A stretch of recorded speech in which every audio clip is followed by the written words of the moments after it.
Thank you, Kenton. Good afternoon, everybody, and thanks for joining me here today. Today's conversation, Reading Law in the Landscape, is part of a much broader project I'm engaged in using the people and the places of southeastern Idaho and the greater Yellowstone ecosystem to think about how law, culture, and landscape interact. So when most people think of law, these are the types of things that come to mind. Most lawyers and law students think in largely the same way, at least initially. Much in the way of words and text, and little in the way of pictures and places. And it can be, at times, hard to get beyond that. Today, my goal is for us to talk about how the law is in fact an integral feature of the physical landscape, both producing and being produced by the landscape and the culture of a particular place. More to the point, and more what I'm interested in, is we'll talk about how I think you cannot get to know a place, you can't understand its people, until you understand the landscape of the place and the law, and learn to see how law, in fact, flows through a landscape, adding to it and growing from it as it flows. So what we're going to do today is we're going to visit 3 places that help demonstrate this interaction of law, culture, and landscape, how they are, in fact, reciprocally constituted and not able to exist in any meaningful way without the other. My first story, I'll claim it's simple. If you're from this part of the world, you're going to recognize that it isn't. But we'll start with the allegedly simple one, move on to a bit more complex, and then finally, hopefully, our final story will pull it all together. So we're going to head down to southeast Idaho, the west side of Yellowstone, and the Tetons for our first story. I promise this is the only text that I will use today. We should all understand intuitively that water is an integral feature of the landscape. It, of course, reacts with geology to create topography. It is responsible for the vegetation that might grow in a place. And its availability largely determines whether we can or cannot live somewhere, how human civilizations will develop. All of this means, of course, that we think, at least, that we must interact with and control water in some way. The text that you see here is from its excerpts of 3 sections of one of the most important and impactful laws in Idaho. In Idaho, we allocate water based on what's called prior appropriation. That is to say, the first person to appropriate water and apply it to some beneficial purpose gains a right good against all later appropriators. We do not, even if it might be a good idea, we do not allocate water across the state and across users. Rather, we give all of the first appropriator his or her right, and then give junior users, those who come later in time, whatever might be left over. And often, as you might imagine, there isn't anything left over. So the behaviors this might motivate should be obvious. If you have to apply water to a beneficial use to gain a right, then, as commonly understood, you have to take it out of the stream and take it to the place where you will use it. One obvious beneficial use that should become apparent, or should be apparent to all of us, is agriculture. And an obvious physical consequence of that particular beneficial use are the canals and the ditches that serve that agriculture. This map shows an area just south of St. Anthony, Idaho. You can see there in southeastern Idaho. The Henry's Fork is this river. Oops, skipped ahead. The Henry's Fork is the river flowing through here, and the Teton River flows through the southern part of it. The yellow are the canals that have been created to carry water from where it naturally occurs to those places where we would rather it be. The light purple lines you can see in there are actually subbasins. And so you see a lot of our canals, in fact, cross over those subbasins, starting where water naturally is to a place it never would have been. We see this on a very small scale in this case, but as many of you are likely aware, in Arizona, California, and Colorado, massive engineering works are used to take, including tunnels and canals, to take water from where it started, from where it naturally fell from the sky, across mountains and deserts so it can be used where it never would have been, and not used where it would occur naturally. This, of course, has some significant consequences, and the city of Phoenix, the city of Los Angeles, exist in their form today largely due to these efforts. The second physical consequence, this one's obvious. The second physical effect, perhaps not quite as obvious depending on where you live, is that when we take water out of the streams and take it across basins, there's often none left in the stream. These photos are taken a few hundred yards away from each other. This is Teton Creek. My wife and my 2 boys walking in the dry bed of Teton Creek in July. This other one is the Grand Teton Canal. It is the diversion that is responsible for Teton Creek looking the way it does in the other photo. Although what it is demonstrated in this particular picture is actually a slightly more complicated story. I am suggesting that these physical conditions, what you see here, of the landscape, are law realized in a physical sense. So let's focus on a particular element of the law I showed you earlier to see how this works out. The notion that water rights emerge only when used for a beneficial purpose. So you should immediately ask yourself, well, what is the beneficial purpose? We've identified one already, agriculture. We might also imagine mining or industry, municipal and domestic uses. All of us used water this morning and throughout the day. We might also recognize some related uses that aren't as obvious, irrigation for lawns and golf courses, or even private artificial ponds for decoration or where you might go have your own private trout fishery. What we didn't originally recognize, and that's why we see this here, is that beneficial uses might also include water left in the stream. We didn't originally recognize that, and it wasn't until 1978 that in-stream flows, water for fish and wildlife and other things, could also be a beneficial use. The law determined originally, as a formalization of our culture, of the things we desired, that the beneficial use of water could largely only occur if we took it out of the stream. So we see here two physical consequences of those legal choices. Teton Creek originally was the largest headwater tributary of the Teton River. At one point, it provided important habitat for the Yellowstone cutthroat trout, the only native trout in this part of Idaho. As you can see, it no longer provides that habitat. Here on the right are two volunteers in Grand Teton Canal Company trying to capture Yellowstone cutthroat trout that had been temporarily trapped in the canal because the head gates had been closed during a water rights dispute. They caught them, tagged them, and released them back into Teton Creek. Of course, the water rights dispute was dissolved rather quickly and not in the way we might have wanted, and the head gates were opened back up, and within 3 days, Teton Creek looked like that again, likely killing those trout. So the beneficial uses in this case did not at all take those trout into account. Perhaps more interesting and maybe more troubling, depending on your perspective, is that most of the water in Grand Teton Canal is owned by the Huntsman Springs Resort. The water is used to water a golf course and, significantly, for 7 private trout ponds maintained for the exclusive use of the landowners and their guests. The website for Huntsman Springs provides, for your fly fishing enjoyment at Huntsman Springs, there are 7 private lakes, fully stocked with hungry rainbows and cutthroats. Due to the abundance of mayflies and terrestrials as a constant food source, they're speaking to fly fishers, these fish have grown over the years to enormous proportions, ranging from 2 to 12 pounds, and provide world-class trophy lake fishing. So in other words, our legal choices created a landscape in which the owners, second homeowners in most cases, and their guests, can relive their river runs through it fantasies on these artificial ponds, while the natural stream, actually in this case just a few hundred yards to the south, and the fish that would be there are all dry. So, what does Teton Creek, this is our first story, what does Teton Creek tell us, and its cutthroat trout that are collateral damage in these disputes? It tells us that our choices of law have specific and durable effects on the landscape. Teton Creek has been dry now since the 1890s. But that those effects are neither necessary nor natural. They are simply one outcome, one choice out of many possible choices. In this case, choice about how we understand beneficial purpose. So for our next story, with our water theme, we're now going to travel downstream a little bit to the Teton River. We're also going to add 2 more laws. This is still a prior appropriation story, but we'll add 2 more laws to our story and focus on one that was not used, or at least not used how it was intended. In 1902, this is the Teton River in the Teton Canyon. In 1902, Congress passed a law known as the Newlands Reclamation Act, after its author, Senator Francis Newlands of Nevada. The justification for the act was rather simple to understand. To farm in the West, you need water. Most of the water flows downstream in the spring and isn't available in the fall or in the hotter months when the farmers need it.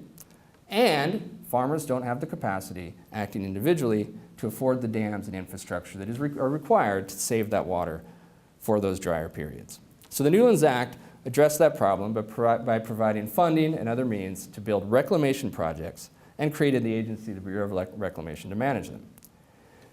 We don't need to spend too much time focusing on what effect that had on the physical landscape. It is obvious. This is Grand Coulee Dam. It is the largest electrical generating facility in the United States, creates an enormous reservoir, has eliminated about half of the Columbia River Basin's historic spawning habitat for salmon and steelhead. It has also, of course, provided irrigation for thousands and thousands of acres of farms and orchards. You pass through a lot of it if you travel from here to Seattle, and arguably helped the United States win World War II by providing power for the aluminum industry. Its effects are obvious, and as are the effects of hundreds of other Bureau of Reclamation dams across the West. So let's not focus on that one. Let's focus on another law you may have heard of, the National Environmental Policy Act. This is generally referred to as NEPA. It was signed on January 1st, 1970 by noted environmental president Richard Nixon. That's a bit of a joke, but Republican presidents actually signed most of our environmental statutes into law. It is often referred to as our environmental Magna Carta. It was part of a significant change in how we thought of our relationship with the natural environment at this time, and particularly the role of law in improving or shaping that relationship.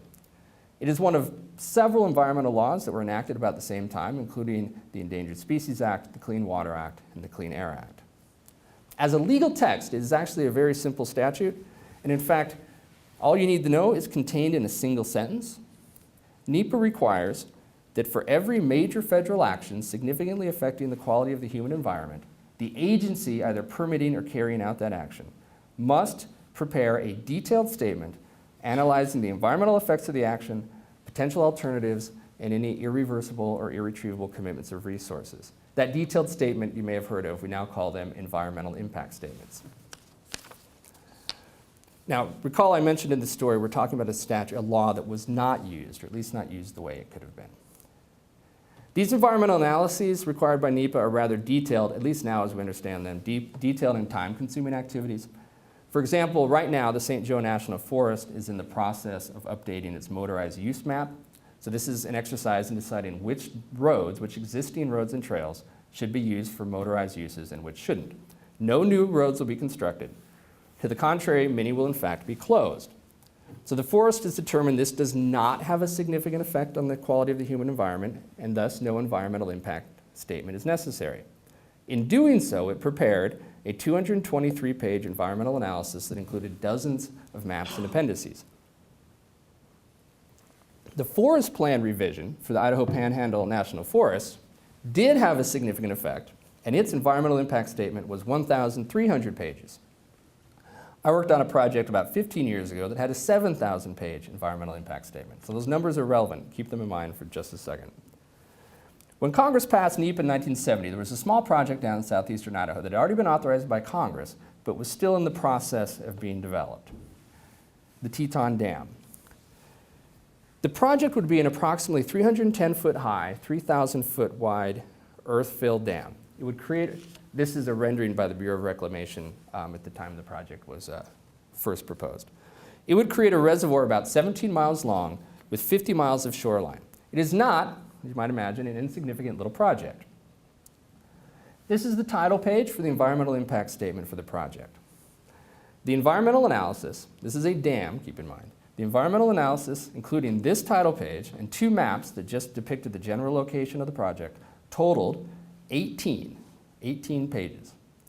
The section entitled Probable Environmental Impact of the Proposed Project, the whole purpose of the environmental analysis, runs just 3.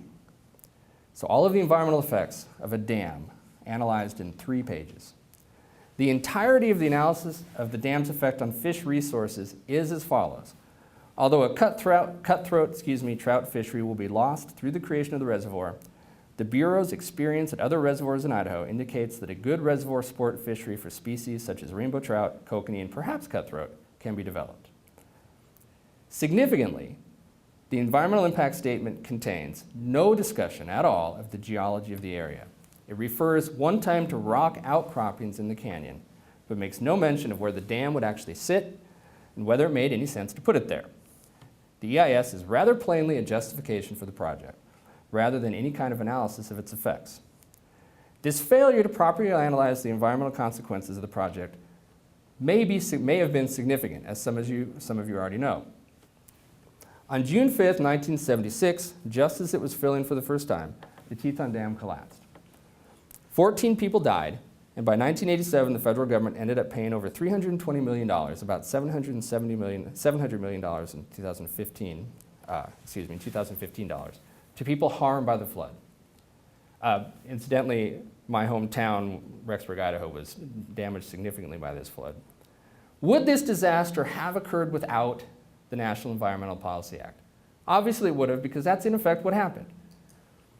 Would it still have happened with 7,000 pages of environmental analysis outlining all the potential effects of the project? We don't know that, of course, but it certainly would have been less likely. The dam site, completely unanalyzed in the EIS, sits on highly fractured basalt and rhyolite bedrock. The dam failed because water from the reservoir filtered into this highly fractured bedrock and came back out as springs farther down the canyon. Unfortunately, those springs were inside of the dam, causing it to erode and weaken from the inside out until its ultimate collapse, as you can see here.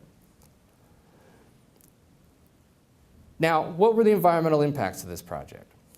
How did the law change the physical landscape? I want to focus on one that might be less obvious than you think. This is a photo my brother took of the Teton Canyon. Most of the people who have seen this photo have commented on the beauty of the area. One of my friends, who's sitting just over there, asked me immediately if the fly fishing is any good down there. It is, of course, a beautiful spot, and the fly fishing is pretty good, including for those Yellowstone cutthroat trout that might have otherwise been eliminated from this area. It is also, though you might not know it to look at it, a significantly altered landscape. At the bottom, you'll see something that, this change right here. That change is obvious. That is, in fact, a borrow pit. It's a type of off-channel, it's an off-channel pond where the material for the dam was removed to build the dam. In fact, that is one of the few, and the only substantive change the environmental analysis required. Originally, the borrow pits were going to be downstream of the dam, and they realized, well, if we're going to flood this whole canyon, we might as well dig the holes underwater. So that is one environmental effect. But the more significant, or the more interesting one, is in fact upstream of the dam. The Bureau of Reclamation took thousands of photos before the dam project began. And those are all, if you're interested, archived in the BOR's office in Boise. Included in those photos are a few of the canyon before construction. This is the photo that my brother was trying to recreate when he took this photo. So this is the dam before construction. What stands out immediately is the change in vegetation, and thus the wildlife habitat from one photo to the next. While fish habitat remains, it is in fact in an altered state, which we'll discuss in just a minute. But the riparian habitat is nothing like its former condition. While it's obviously possible the canyon could recover to its former state, the difference between, or the time frame from dam collapse to this photo is 36 years, suggesting it might be a while in coming. The other thing that you will notice between these two photos is that this photo has more rock outcroppings than this one does. And that gets us to the why of this landscape change, and in fact allows us a bit of a transition to our third story. When the dam was nearly full when it collapsed. The soils underneath it were saturated. And as the water rushed downstream, those saturated soils did not stay in place. And this is a photo just after the dam broke of what happened to the canyon walls. When the dam collapsed, so too did those canyon walls, depositing immense quantities of rock and low fertility soil into the canyon bottom. In the lower canyon, it created the changed vegetation seen in the previous photos, but farther upstream, it actually changed the nature of the river itself. The Teton River in the unaffected areas of the canyon looks like a classic mountain stream, flowing through a narrow canyon over rocks with nearly constant rapids and riffles. This photo taken right at what would have been the top end of the reservoir. That is changed in the lower canyon. The collapsing canyon walls created a series of small dams within the canyon, and the river thus transitioned from a continual set of riffles and rapids to a series of slow, deep pools separated by short drops. Google Earth actually gives us the best demonstration of this. So, the dam by a landslide, pool to another dam, pool to another dam. Even though the gradient of the stream does not transition in this part of the river. You might not think about river gradients or structure very much. But this is actually significant for an interesting reason. First, it is, of course, a landscape change caused by legal choices. To build a dam that was largely unneeded, we have not decided to rebuild it, in a poor location, and then with no real analysis of its consequences. But it also has ongoing cultural, which may eventually become legal effects as well. How is that? When water slows, it can no longer carry as much sediment. That sediment, in this case, drops out into these ponds, changing the substrate of the river. Now, to forgive a bit of oversimplification for me for a bit here, but there's a particular snail that likes silty river bottoms that did not otherwise live in the Teton in this part of the canyon. There is a trematode, the adult of which lives in birds, in gulls, lays its eggs in the mouth of the gulls, passes through the gull and is deposited in the water where it infects the snail. After developing in the snail, it swims out and then infects trout, invading the flesh of the trout and causing a lot of ugly black spots. And that is, at least in this story, one of the more significant effects of a dam that collapsed, the Newlands Act, and the failure of NEPA. All of that together makes trout ugly. Now, this is the ugly trout. That's a brook trout from Maine, in fact. If you aren't familiar with brook trout, this is what they normally look like. Brook trout, widely believed by a lot of folks to be the most beautiful of sport fish. This is rather significant here for an interesting reason. As alluded to earlier, and this is the case across the West, the Teton Valley no longer has an agricultural economy. It is now a tourist economy, based largely in the summer on fly fishing. People do not like to spend thousands of dollars visiting a place like Driggs, Idaho. If you've been there, you know there's not much else to do, to catch ugly fish. Now, as a side here, I should note, in case the Teton Valley Tourism Board gets after me, that lots of big fish, fun place to go. Not as good as Colorado, though, so if you're thinking of going to fish, you're better off going down to Colorado. That's what I hear. It's the best spot. Not the Teton? Okay. So that's the significance of this story, at least this part of it.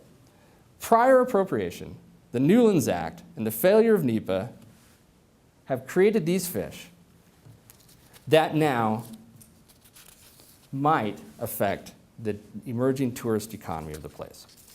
Okay, so we'll get rid of the ugly fish for a second and let you look at a slightly more attractive fish. The Teton River's ugly fish give us a reason to jump over to the divide into the Henry's Fork. So now we're changing rivers for a bit. And as you do this, I want you to, as we talk about this, I want you to keep this fish in mind during our last story. Again, this is the Yellowstone cutthroat trout. It is the only native fish in this part of Idaho. The Henry's Fork, perhaps the most famous of Idaho rivers, in a particular subculture at least, begins high up on the western slope of the Yellowstone Plateau in an area we generally know as Island Park. It flows out of a lake, Henry's Lake is a small stream, and then it hits what's known as Big Springs, where it increases dramatically in size. It flows down from Big Springs a bit, hits a Bureau of Reclamation dam we talked about earlier, and then flows into what we call the Henry's Fork caldera, the Henry's Fork caldera. It's at this point that the Henry's Fork becomes interesting. The gradient for this part of the river is rather flat. The water flows and the temperature are remarkably constant for a place that gets to be 60 degrees below zero in the winter. And due to the geology, the gradient of the stream, it's highly productive from an aquatic insect perspective. So all of this combined together helps contribute to what is one of the world's most famous fly fishing streams. Now, at this point, you might be thinking this is entirely an excuse to talk about fishing and show some pretty pictures, which it absolutely is. But it also allows us to focus pretty directly on the ways in which law, culture, and landscape can interact. And this last story hopefully will sum this all up for us. Well, the full history of this place, this is a map of Island Park, would require more time than we have here. This will help summarize it a bit for us. So let's point out a few things. This is a land ownership map, excuse me. What is not colored is private land. The green is national forest. This strip right here is Yellowstone National Park. It does obviously extend out into Wyoming and Montana. There's parcels of BLM land, this yellow land, and state land, the blue land. I have no explanation for what created that, but we're going to focus on this little parcel right here for the rest of the conversation. Although, as long as we're talking about effects of the law on the landscape, if you look at this line right here, and then we get rid of the colors, you can see the line, in fact, remains on the ground. This is the border of Yellowstone National Park, and these are clear cuts in the Targhee National Forest that go right up to the boundary. So in fact, that law, creating the national park, has a very specific effect right there. So let's go back to this map. So again, right here in the center, all of that blue land is owned by the state. That is Harriman State Park of Idaho. Understanding Harriman and its role in this story requires us to go back a bit. People first arrived in this area in 1868 and began homesteading almost immediately. The private lands around Henry's Lake in this area were taken out of the public domain and homesteaded by ranchers and farmers as a result of numerous homesteading acts beginning in 1862 and continuing for the next few decades. These equally blue-spaced squares here are those state trust lands granted to the state at statehood. So you'll note this area of blue land does not look like those. As noted earlier, Island Park is just east of Yellowstone National Park.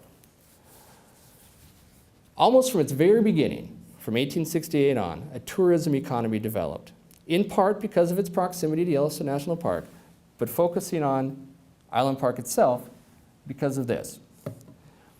The area provided fantastic fishing and hunting. You should note that Teddy Roosevelt first went there in the 1880s and hunted elk. So from the very beginning, with Yellowstone, with the fishing, a fantastic tourist economy began to develop. Visitors would ride buggies from the end of the line up through Island Park and into Yellowstone, and many of them would stop. One of those who did not enjoy the buggy ride from the end of the line was somebody who could do something about it. That person was Edward H. Harriman, then president of the Union Pacific Railroad. His railroad, owner of the Oregon Short Line, built a rail line extending from Idaho Falls north into Yellowstone National Park, and thus exposing this area to a whole variety of rich railroad executives. Those railroad executives quickly bought up an old homestead and developed what is known now, or what was known then, as the Railroad Ranch. Later joined by the Guggenheims and Charlie Jones, CEO of Atlantic Richfield Oil Company, the Harrimans enjoyed a 12,000-acre private hunting reserve. They, of course, as you might imagine, killed a lot of the animals present on the ranch, but through their time on this ranch, developed a type of conservation ethic appropriate for their time and place. In fact, John Muir was an earlier visitor to the ranch about 1910 and undoubtedly influenced their thinking. So what is this? The Railroad Ranch have to teach us about law, culture, and landscape. The Harrimans, as you might know, were a product of a particular time and place, a time and place in which people, at least of their stature in the world, believed in two things. One, giving back to the community, and two, in their case specifically, to preserve and protect the natural landscape. So the folks that lived here, the Guggenheims, of course, had a love of art. Solomon Guggenheim is responsible for now the Guggenheim Trust and the Guggenheim Museum in New York. The Rockefellers, who of course lived at the same time at the turn of the century, are responsible for Grand Teton National Park, in large part the parts that we experience. They purchased a lot of that land and gave it to the federal government. And the Harrimans themselves had already donated 10,000 acres of land to what would become Harriman State Park in New York. Of course, as an aside, it was a whole other set of legal choices that allowed those people to earn that money in the first place. So, in Island Park, the Harrimans had experienced a variety of legal choices. The creation of Yellowstone, the creation of the Targhee National Forest in 1908 by President Roosevelt, and then the creation of a hunting, fishing, and tourist economy that followed, which was, not incidentally, accompanied by widespread poaching and often little apparent concern for environmental consequences. So back to this again. If you are familiar with Southeast Idaho and you paid attention to what I called the place earlier, you know what happened. In 1977, Roland and Averill Harriman transferred the last of their interests in the Island Park Land and Cattle Company to the state of Idaho to create what is now known as Harriman State Park of Idaho. But they did so with a few conditions. The first was that the state create a professional park service to manage its parks. At the time, there were only 2 parks in Idaho, including Ponderosa State Park and McCall, but no Park Service. The Harriman said, if we're going to give you 12,000 acres, you will create the Idaho Department of Parks and Recreation, which the state did. The second condition was that the river that flows through the ranch be limited to fly fishing, catch and release fly fishing only, in order to protect the fishery. So the land and the river that were turned over created now a publicly accessible, incredibly productive and famous tourism developing fly fishery on what was at one point just a private fly fishing retreat. So, concluding with this story, with the Henry's Fork, the imprints of the law on the landscape here are much more subtle than collapsing dams and dried streams. The railroad ranch began as part of the public domain, made accessible to private landowners through the Homestead Acts, who settled in the best available habitat. Yellowstone was created nearby. The Teton Forest Reserve was created soon after. And so although private rights were limited, we still had this landscape that attracted a particular type of people, including a particular type of landowner who believed in giving back to the community.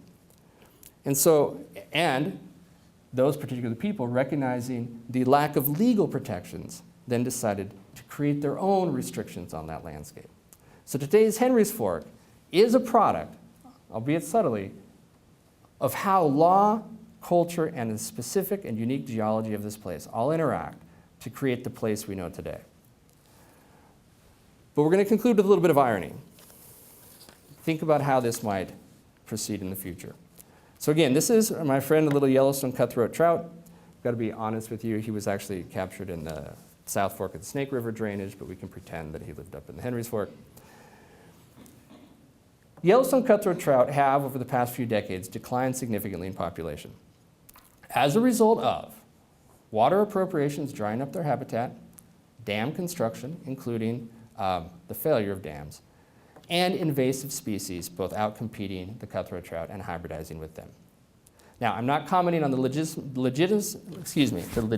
of these claims, but there are people that think that those reductions in population are sufficient that it should be listed under the Endangered Species Act.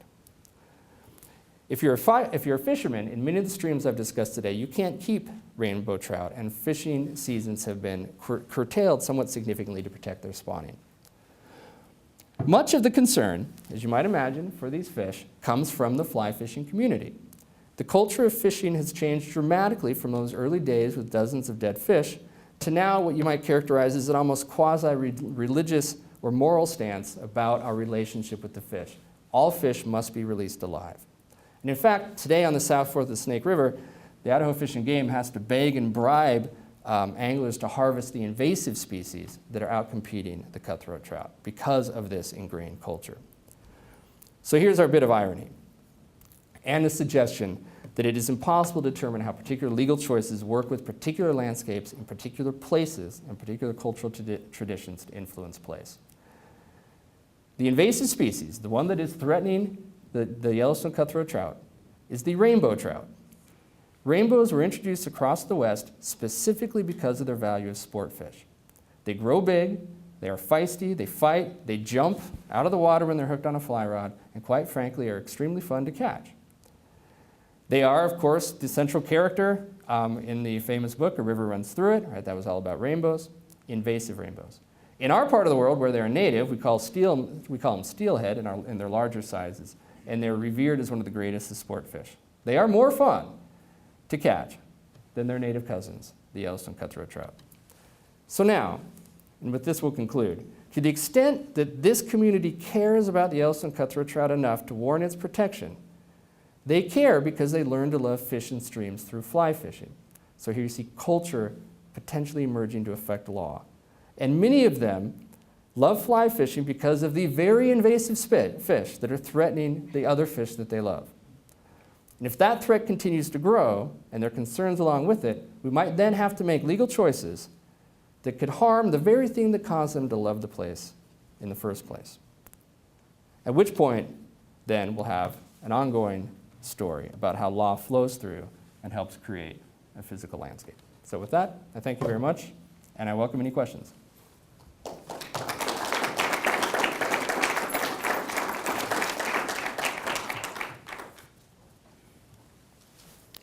And I will try, I've been told that if there are questions, to repeat them. Teton.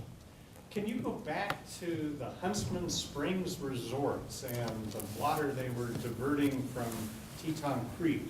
Was that water right originally an agricultural water right that was then repurposed for the trout ponds and the golf course, or had the owners of the resort been able to demonstrate a separate beneficial public use that justified drying up the creek?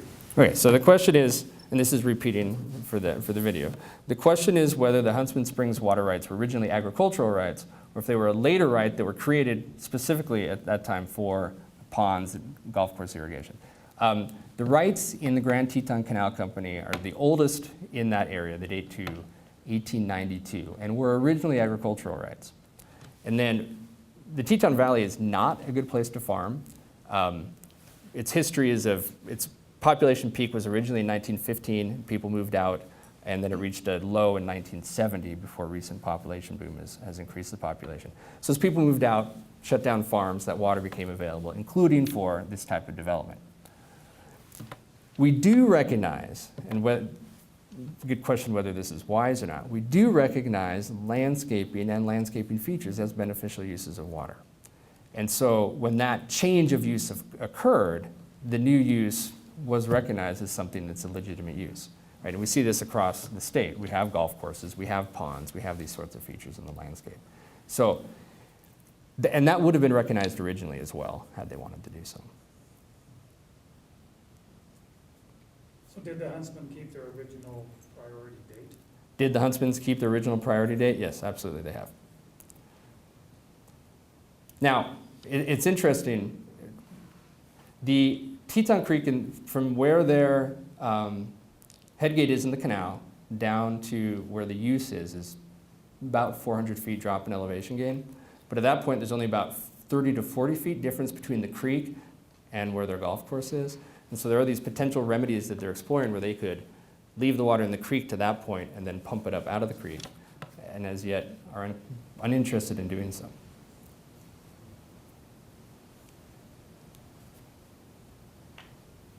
Yes, sir. Why was the 18-page environmental protection, like the environmental impact study, able to get pushed through? I mean, like, why didn't somebody stop it and say, hey, this is too short, we need to redo it? Well, if you're interested, the lawsuit that challenged it was Trout Unlimited v. Morton. In 1974, the Ninth Circuit said it satisfies the requirements of the Act. It requires that you look at the environmental impacts, and this did it. Now, there's case law that followed that would have never allowed an impact statement like that to proceed. But keep in mind, that was one of the very first ones that was ever done. We have this new statute. The substantive component, I said this earlier, is literally a single sentence long. The statute itself is much longer, but it's just a single sentence. And we had yet to really develop what that meant. Now there's a whole host of regulations that describe what it means and 40 years of case law. But at that point, they were still trying to figure out how to do it. Professor Burnett, did you have a question?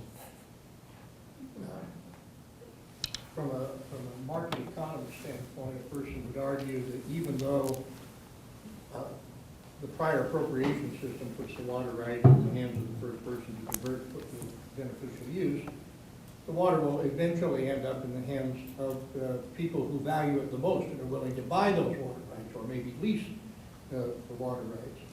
But that tends to tilt the allocation of water toward high-yield commercial uses. Are there circumstances in which, kind of replicating what the Rockefellers did nearly a century ago, that public entities or nonprofits have bought water rights in order to affect the landscape in a different way?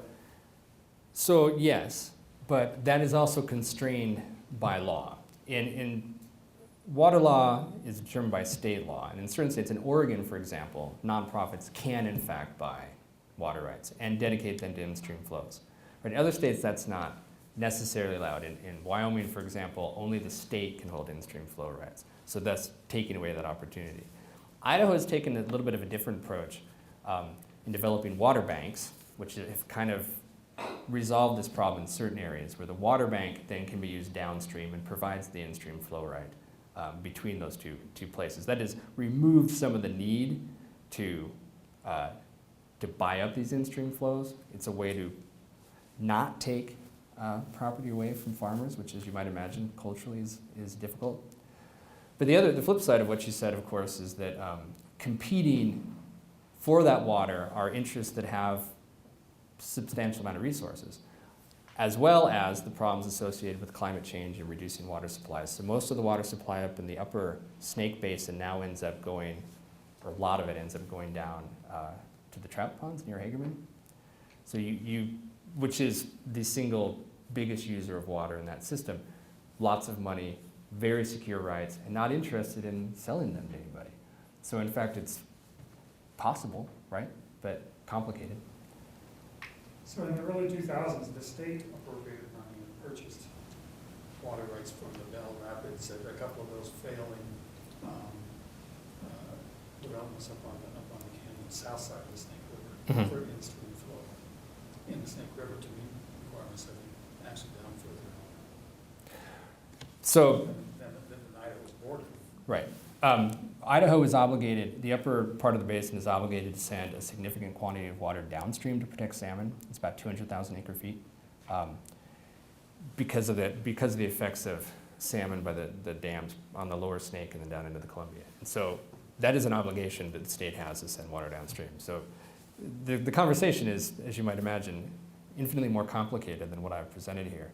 Because we do have requirements to flush the salmon smolts downstream. That's why we have to send it downstream so they can get to the ocean. Requirements that water get to the hydroelectric facilities, of course. One near Boise that sort of set up the entire Snake River Basin adjudication, that they were not getting enough water. Like the trout farms, for example, that have lots of money and want to retain their water right, and so insist on it coming downstream. And to Don's question, up against that, you have maybe nonprofits that would like to put some water in the creek, but maybe don't have quite the capacity to do so. The state, of course, can step in and do it as well. And query whether the state can take it under its eminent domain power. That has not happened that I know of yet. But Query whether the state can afford the check. right, or the political check. Yes, sir, Ken. Almost 40 years after the Teton Dam disaster, I continue to be amazed that the Bureau of Reclamation was able to build that dam without the kind of detailed geological study that would show them that that was not a good place for, if I'm not mistaken, earthen-filled dam. An earth-filled dam, yeah. And I realize this is beyond the scope of your talk today, but could you talk a little bit about how that happened? And was the Bureau just so intent on building a dam at that place that they didn't know or didn't care about the underlying geology? So the question is, how did the Bureau of Reclamation, in fact, talk itself into building the Teton Dam, I suppose? So in the book Cadillac Desert by Mark Reisner, there's a great discussion of how this all happened. So the short version is, we have two dam building entities in the United States. The Bureau of Reclamation, which initially was focused on these agricultural irrigation projects, and the Army Corps of Engineers, which is primarily flood control and transportation. By the time you got to the end of the 60s and the 1970s, most of the good sites for dams had been taken up. They're literally just, we had dams in the good places. So you had two agencies that only exist to build dams. And if they didn't build dams, they would have no purpose and thus would go away. So part of the story is that they were fighting with each other to find the good dam building sites. And there had also been this agreement, kind of informal agreement between the two, that the Corps would stay in the east and the Bureau of Rec would work in the west. And so there are no facilities, they're not necessarily any good places to build dam, and they're looking for these marginal places.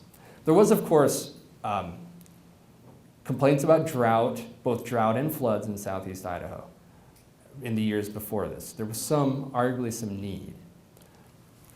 What happened on the ground, interestingly, is one of the things they do when they build dams is they drill a hole in the ground and they pump water into it, see how fast it fills up. You get a sense of what the geology is like.